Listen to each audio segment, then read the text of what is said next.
don't agree to co-host somebody's Airbnb until you ask these key questions. One bad partnership with the property owner can turn into stress and months of missed profit, unnecessary stress, and unnecessary conversations, and just things that you shouldn't have to deal with. Ask these key questions. In this video, I'm going to break down the 6 key questions that you need to ask before you co-host a Airbnb with a property owner. So these questions can be asked in person, or they can be asked on the first phone call of your sales process. When you're having this conversation, very, very, very important. Understand, this is like a two-way interview. This is not, can I co-host your property? You're not begging to co-host anybody's property. This is your business and they have their business. Particularly, you're probably talking to a property owner or an investor or that has a portfolio, or somebody just has a secondary home, right?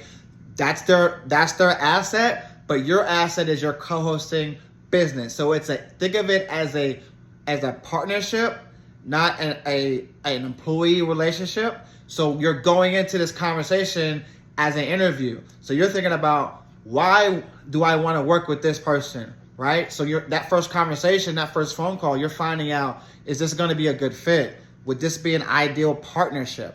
Because the partnership is, your job is to help bring the most income, revenue, and serve the guests in the best way, provide the best experience for this Airbnb. So they get what they want and you get what you want. It's a win-win relationship. So that first conversation is like an interview. What's their background? Where do they see their portfolio going? What are their goals, right? So are they going to be reliable? Are they going to be hard to work with? Are they going to be hard to deal with?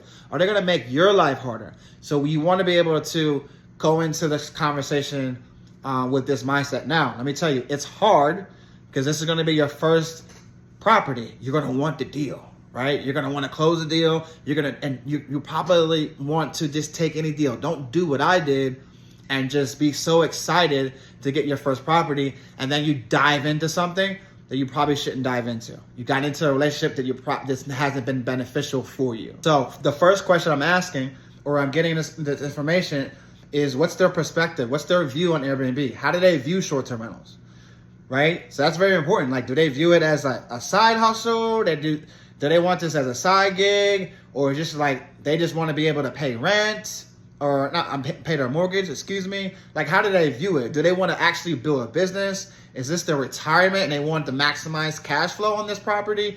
You need to find out in that first conversation, how do you view Airbnb? What do you know? Better question, what do you know about short-term rentals? What do you know about Airbnb? So now you get an idea of their perspective. So you can understand, do I need to step in and kind of like, maybe educate here, right? Because a lot of people think Airbnb is just, a side hustle or a passive side hustle. It's actually active, right? That's why you're having this conversation. It's the hospitality business. Right? Short-term rentals is just, it's a short-term, you're providing a stay for a short-term resident, right? Whether that's 2 to 3 days, 4 to 4 days, a week, or months at a time, it's still the hospitality business. So they need to understand that. So next question, you need to know their goals, right? What are the goals of this property? Okay. Where do you see what do you see Airbnb in your investment portfolio? Do you see Airbnb in your investment portfolio, right? Are they trying to try it out? Or like, do they want to do one the right way and then do another one, and then they want it to continue to build? Obviously, if it's profitable, you want to know that. You want to know what their current portfolio looks like. Is it long-term? Have they had an Airbnb before? Like, you need to dive into their goals. And then it's income goals. What is your income expectations? Right? Keyword, expectations. What do they expect from this property? How much profit, I'm writing down, how much profit do they want from this property? How much monthly profit or yearly profit do they want? For example, on my first co-hosting client, the conversation went, the guy happened to be very forefront. Hey, this is my first Airbnb. I do long-term rentals. Typically you're making, $300 to $500 a month from a long-term rental. He wanted to make 4 long-term rentals roughly in 3 to 4. So that means at $500 that he's currently making off of a long-term tenant, if he makes $1,500 to $2,000 a month in profit, he's happy, right? You got to know that as a co-host. What is his expectations? Because then if their expectations are too high, that's when you have to come in and say, okay, based on my projections, this is what I see. Or maybe this is not a deal for you to get in because you don't feel confident that you can reach those expectations. You got to have that conversation. So very important to know what their goals are and to know what the financial expectations are. Okay, now you want to ask about the vision of this particular property. What's the vision of the property? What type of setup, what type of design, setup, what are you forecasting for this property? If anything, they might want all that. They might not have an opinion. Then that's where you come in, right? So you're kind of like having a conversation to kind of see where their level of involvement they want to, where they want to be. Okay. Do they already have something in mind that they want you to bring to life? And so then you would have to agree if that makes sense to you. Are you guys in alignment? Do you see this for this property? If you don't see it, you have to have that conversation. So what's the vision for this property? Right. I've had conversations where, hey, real estate investors, they just want to throw a couple beds into the unit. They want to be very basic, very minimal, very low budget. And I'll be real right now. Right now in 2025, that low budget stuff, it ain't working. Right? It's not going to bring and there obviously, listen, there's always an exception to the rule. Right? It's always going to be, hey, you know what? I only spent $2,000 on furnishing. Right? There's always an exception to the rule. Okay? So I know that some people might have done it for less than $10,000 and you're doing okay. What I can tell you at scale or at level, at a higher level, for longevity, you want to invest in good furnishings, quality design, so you stand out in 2025 and you stand out in your market. So if that low budget furniture is where they want to be, then you need to have that conversation and make sure that makes sense. Hey, we need to bring life into this property. We can't just put beds here. It's not 2019, 2020, right? So what's their vision for the property? Very important. Okay. And I would also ask why. My next question would be, why do they want to do Airbnb? Right? Now you know why. Okay? Now you know, hey, this is my vision. This is why. This is like I said, this is something that's been on their mind. This is something they just saw on YouTube, right? What is their level of seriousness about making this happen? Okay. Next question. What is the expectation, the time expectation? When do they want to get this done? You'll have several conversations. This is very important. You got to get the time expectation. When do you expect to get started? Is the property ready? Is the property already furnished? Are you done renovating the property? Have you even bought the property? You got to know that. Because you don't want to spend 6 months. Oh, I got a property. We're almost done. We're renovating it.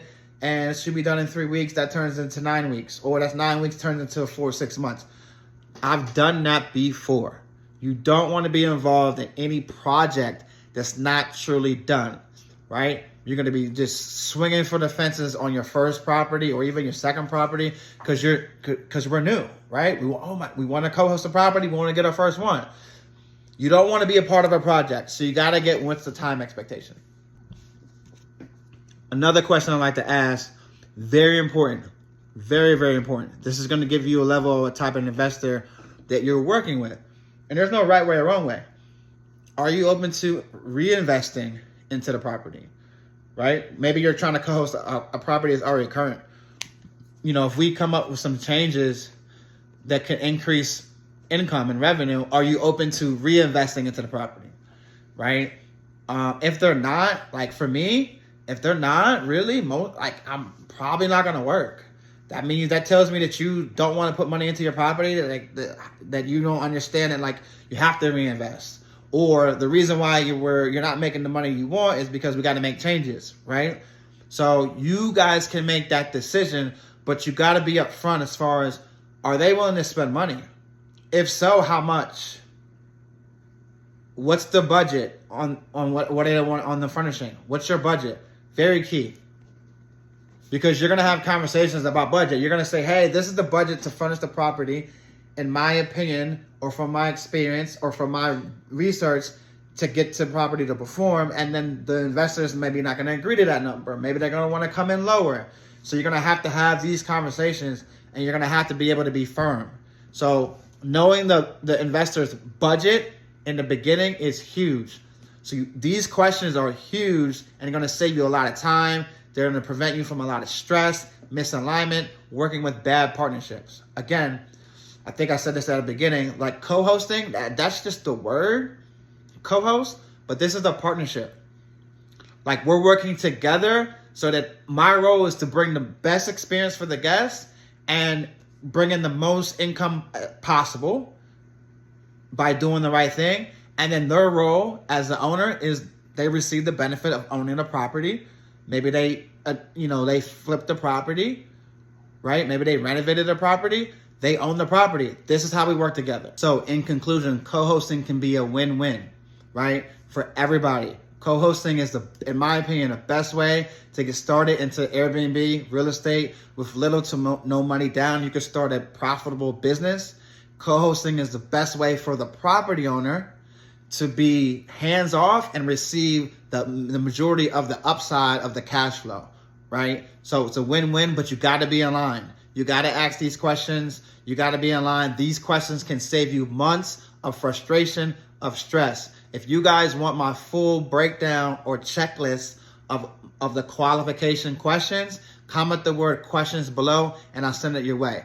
Don't forget to like this video, subscribe, share it, comment below. I appreciate you guys, and I'll talk to you guys soon.